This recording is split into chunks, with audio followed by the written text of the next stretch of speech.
Okay, so I'll tell you what, I was reading this book, Principles by Ray Dalio. I'm almost done with it. I'm not, I got like maybe 100 pages left. It's kind of like got two parts, so it's, almost done with it, but some really good things in it. And one thing that came out of it that I just saw that really, they hit it hard, and of course that is radical transparency. So, Ray, he talks about it like in his business and how he used it to grow his hedge fund, and how he applies it to different aspects of his business, to the extent that it's pretty much like a baseline for everything he does, is trying to have radical transparency and idea mediocrity in all of his businesses.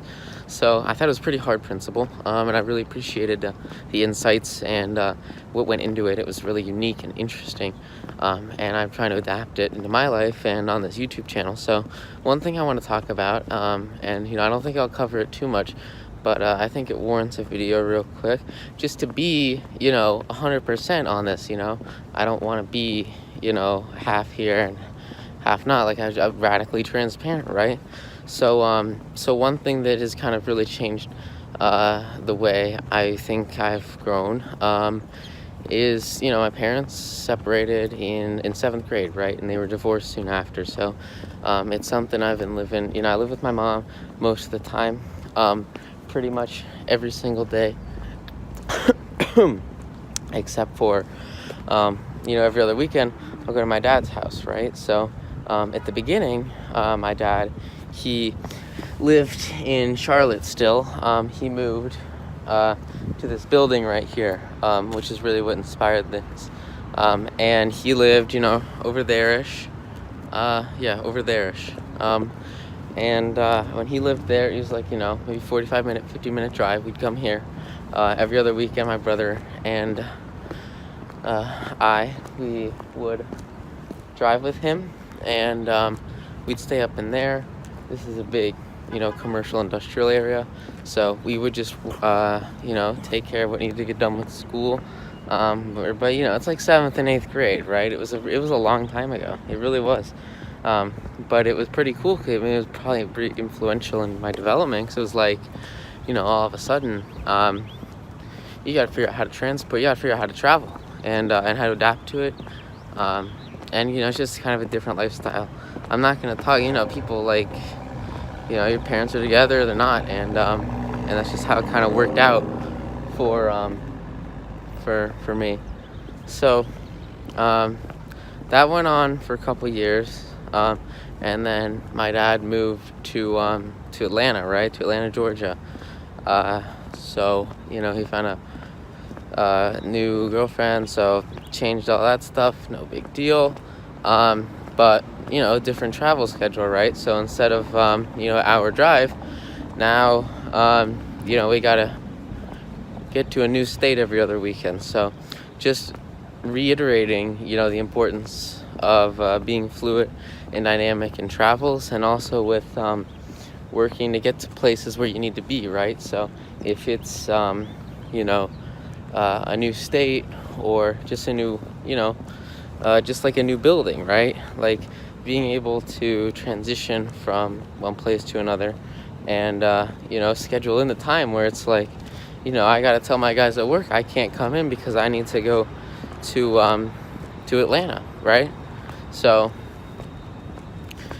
it's like really interesting, because then all of a sudden you're opening up this new realm of, okay, are we taking 3-hour car rides, or are we going to be fortunate enough to have a plane ride or something like that? So you walk into a new aspect of it where you have to figure out now, okay, how do I navigate an airport? How do I work through, if we're with, say, a flight leaves at 6 or 7, when do I need to be out of school?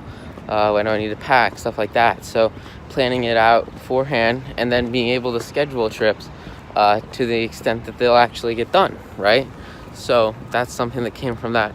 And then alongside that, right, you have to be able to actually fulfill it, right? So you get to the airport, and now you're learning how to get through, security or whatever, but you're learning about people too. So growing with both yourself there, and then also, taking care of other people. Like I brought my brother every time, right? I had to be his guardian at the airport or whatever.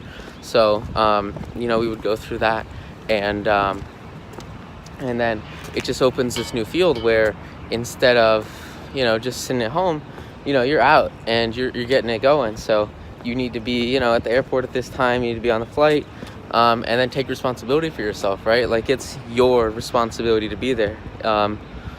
To get to your, if you want to go for the weekend, right? And then you got to clear stuff out. Like it's just, you cut stuff off, right? Like you get asked big party on Saturday, you're hundreds of miles away. It just can't happen. So it puts a real discipline on whatever you want to do internally, for business, socially, to the extent that you've got to be able to prioritize what really matters, because you can't get everything done the way it works, essentially, right? Like if you've got work or networking, and then also growing yourself socially when you're in the situation where you're traveling those extended distances for years on end. Besides, getting good at travel, you really have to learn how to talk to people. So like having conversations on the airplane with the person next to you, I feel like, I probably sold 10 or 20 books. And that's just from sitting next to someone and telling them, whether it be on the plane, whether it be at the gate. I think I almost got an advising client or a management client, and I'm just talking to some guy sitting in an airport, right? So you learn how to network and make stuff work with people so that they can understand you, and you learn how to distill your background to a sense that people can understand you and relate to you on a personal sense, especially if you're trying to get something done for business.